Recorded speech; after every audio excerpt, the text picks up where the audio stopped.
Esta es una serie de videos donde vamos a ver la fenética, que es el último tema antes del examen parcial. Comencemos entonces por definir qué es la fenética o taxonomía numérica. Bueno, es una técnica de clasificación que busca ser objetiva, es decir, que el taxónomo no tome ninguna decisión cuando esté clasificando. La proponen Sneed y Sokal con su libro Principles of Numerical Taxonomy en el 1963, pero tiene sus raíces históricas en Adamson, no sé si lo recuerden de las clases de historia, que buscaba la esencia de las especies, intentando clasificar con todos los caracteres posibles, sin darle más peso a unos que a otros. En el siglo XX, esta escuela surge como una reacción entre los evolucionistas. Los evolucionistas hacían sus clasificaciones buscando la filogenia, pero utilizando el criterio de autoridad. Y eran totalmente subjetivas estas clasificaciones. Entonces, en reacción a esa subjetividad, los fenéticos o la taxonomía numérica busca una clasificación completamente objetiva. ¿Y para qué sirve? Bueno, para encontrar la similitud entre entidades que pueden ser especies, pueden ser taxones, pero también pueden ser cualquier tipo de objetos o hábitats. La aplicación de la taxonomía numérica va más allá de la clasificación biológica. Y es algo importante porque a lo mejor no van a ser taxónomos ustedes, pero esto que van a ver en estos videos les va a servir para poder clasificar por similitud. Tiene otros nombres o varios nombres para lo mismo. El que más vamos a usar es el de fenética. Vamos a hablar de 5 fundamentos de la taxonomía numérica. El primero es de que la taxonomía, el proceso de clasificación, tiene que basarse en la similitud, algún tipo de similitud, y esa similitud la percibimos con los sentidos, es decir, es una ciencia empírica clasificar. Ese es el primer fundamento de esta escuela de clasificación. La segunda idea de la base de la fenética es de que entre más caracteres se tenga para clasificar, es mejor. Este tercer fundamento es muy importante. La fenética le da el mismo peso a todos los caracteres.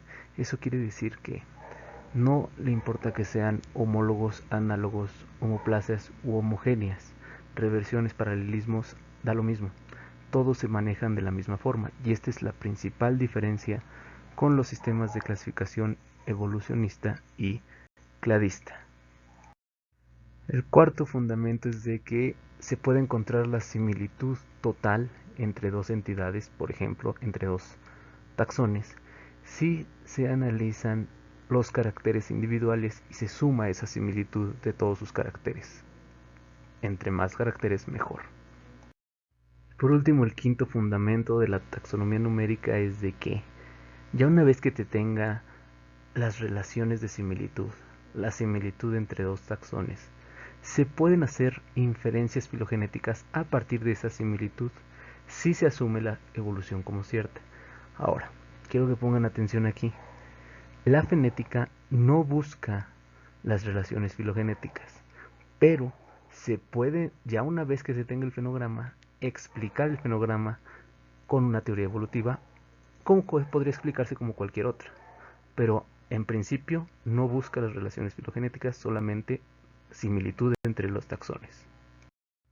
Hago hincapié en esta idea porque es importante. La fenética no busca relaciones filogenéticas. Nunca se va a obtener una relación fenética, se van a obtener fenogramas que son relaciones de similitud o similitud entre taxones. Pero no están en contra de la filogenia. Esas similitudes se pueden interpretar como relaciones filogenéticas. Ya una vez que se tiene el fenograma, le ponen la teoría de evolución. Primero es la similitud y después la evolución. Lo cual no es así en el cladismo. En el cladismo la teoría de evolución está desde la base, como un fundamento. Es necesaria la teoría de evolución para el cladismo, no así para la fenética. Hay un problema de clasificar seres vivos por su similitud. La similitud puede usarse para clasificar objetos y meterlos en clases, es decir, los metes en una caja, les pones una etiqueta y en la etiqueta pones el nombre del grupo y la característica que es lo que lo hace pertenecer a ese grupo. Por ejemplo, la tabla periódica son clases, son objetos que se clasifican según una propiedad. El cobre, que es el número atómico 29, va a ser el mismo cobre si está en la Tierra o está en otra galaxia, o si desaparece todo el cobre del universo y vuelve a aparecer el nuevo cobre, sigue siendo cobre. Esas son clases. La propiedad, un átomo que tenga número atómico 29 siempre va a ser cobre. Pero con los seres vivos, con las especies y los taxones, no ocurre así. Si existiéramos los humanos en otra galaxia, no serían humanos, a menos que hubiera una conexión de ancestría-descendencia. Pero si surgieron independientes, aunque sean idénticos, la similitud sea perfecta, son otra especie. Entonces las especies no pueden clasificarse simplemente por similitud como si fueran clases, porque son individuos, están restringidos en el espacio y en el tiempo. De la misma forma, si desaparecemos todos los humanos y vuelve a aparecer una especie que sea idéntica a los humanos, no serían humanos, son otra especie. Entonces la similitud no puede utilizarse para clasificar seres vivos, porque los seres vivos son individuos, no son clases. Otra complicación con estas clasificaciones fenéticas que quieren separarse de todas las teorías y simplemente ver la similitud sin tener que explicarla, es de que qué caracteres van a usar. Ahora, habíamos visto que los caracteres son unidades funcionales. Por ejemplo, la cabeza, el cuello, la aleta, la pata, todos estos tienen una función, son una unidad, el gen, la enzima. Y cada una de estas palabras que está aquí en los ejemplos están asociados a una teoría. Por ejemplo, la enzima está asociada a una teoría enzimática, el gen a una teoría genética, la sangre a una teoría en medicina, la célula, la teoría de la célula, etc.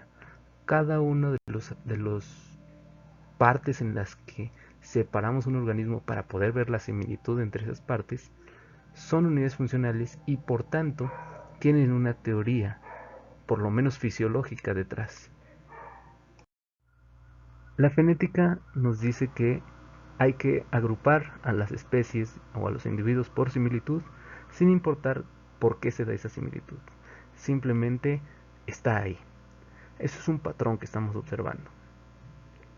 Pero si no hay una hipótesis o una explicación detrás de ese patrón, entonces se pierde poder explicativo y predictivo.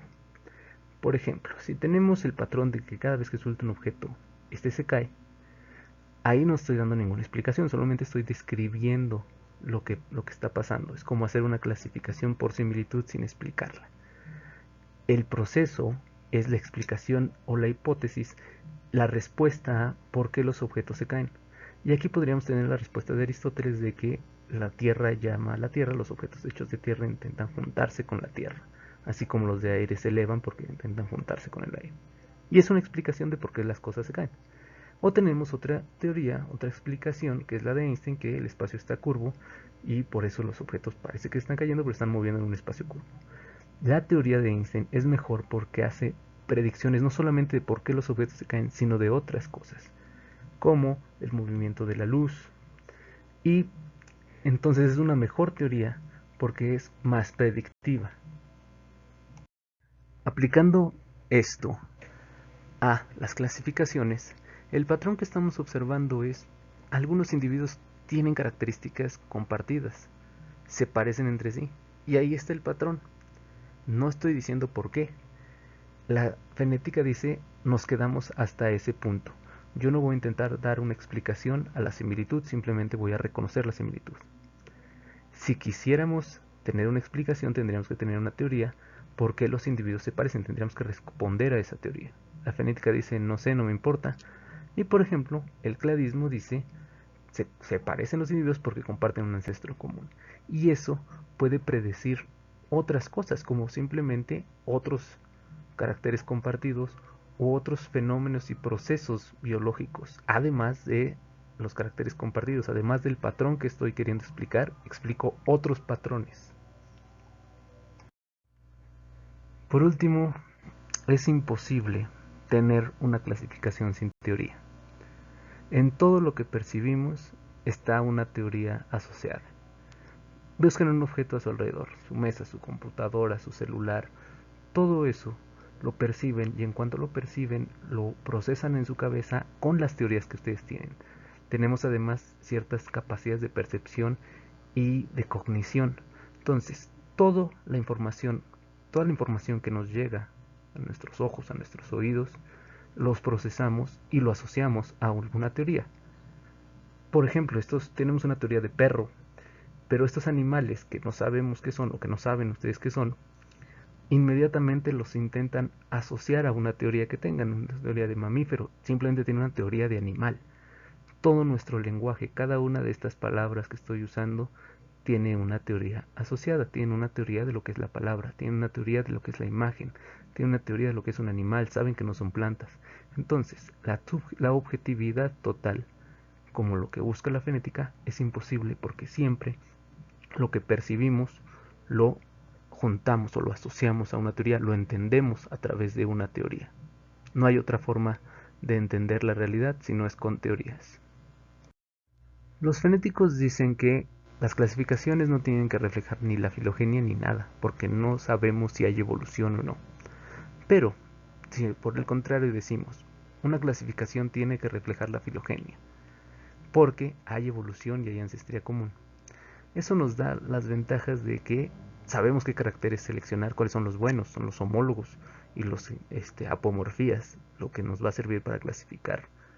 Podemos hacer predicciones más amplias que solamente la pura clasificación y tenemos más poder explicativo, podemos generalizar más ese proceso. Pero la desventaja de esto es de que si nuestras clasificaciones buscan reflejar la filogenia, estamos asumiendo que hay evolución. Y si llegamos a darnos cuenta de que no hay evolución, entonces todas nuestras clasificaciones no servirían. Porque nuestras clasificaciones, que se supone que son la filogenia, pero si bajan los extraterrestres, o Dios, o alguna otra teoría que digan, la verdad es que la creación se hizo en 7 días, 6 días, y no hay evolución, entonces todas nuestras clasificaciones que tenemos dejan de servir. Y una clasificación basada en pura similitud, que nunca tuvo una teoría asociada, esa sería la mejor clasificación en ese momento. Ya para finalizar vamos a hacer un resumen de las ideas de la fonética. Primero, surge como reacción ante las clasificaciones evolucionistas y al criterio de autoridad, a toda la subjetividad que existía en esas clasificaciones. Por tanto, quieren tener clasificaciones totalmente objetivas. Esa es la principal razón por la cual surge esta escuela. Eso quiere decir que no hay teorías, que no hay explicaciones, simplemente observamos los organismos y los agrupamos por similitud, sin darle peso a ningún carácter. Y la fonética sirve, como no hay teorías, no necesariamente tienen que ser seres vivos o tienen que ser cosas que evolucionen. El clarismo no puede aplicarse a cosas que no tengan ancestría común. Pero la fonética, como solamente estamos percibiendo similitud, puede aplicarse a zapatos, a computadoras, a casas, a lo que ustedes quieran. Con esto cubrimos los aspectos teóricos de la fonética y vamos a pasar a la parte práctica a obtener una clasificación por fonética, a un fenograma.